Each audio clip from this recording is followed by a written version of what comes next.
Today, Tuesday, before the Public Accounts Committee, the inquiry into the Sufferance Wharf became a topic heavily discussed.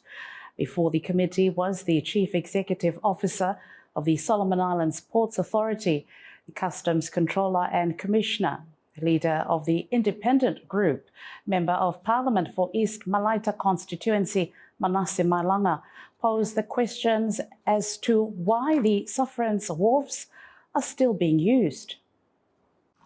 As the Sufferance Port on special circumstances only, for Comptroller hemi using power for discharge. It is purposely for on a special circumstances, like for example, as I think already me share within PAC on Friday, on the national event that happened long 2023 for South Pacific Game, we use him na good word there. It's just for purpose of unloading na water materials that probably he might not by me take time for discharge report and using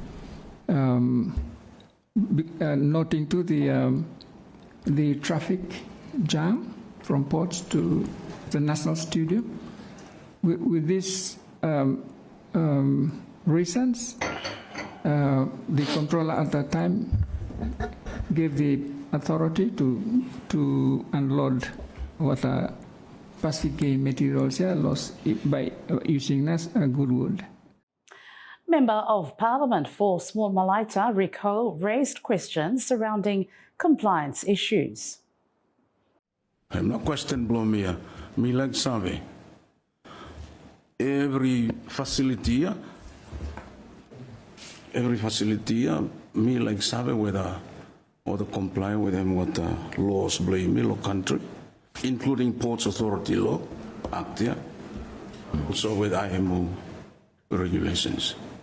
When Customs and Museum approval for Sufferance Port, there are some of the conditions that Controller him ask him the applicant for what Sufferance Port before him approve na what Sufferance Port, and which these requirements include SEMA's approval, Solomon Island Maritime Authority's approval.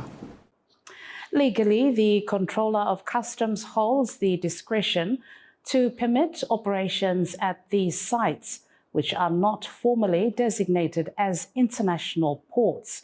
However, such places must also be appointed by the Minister by notice.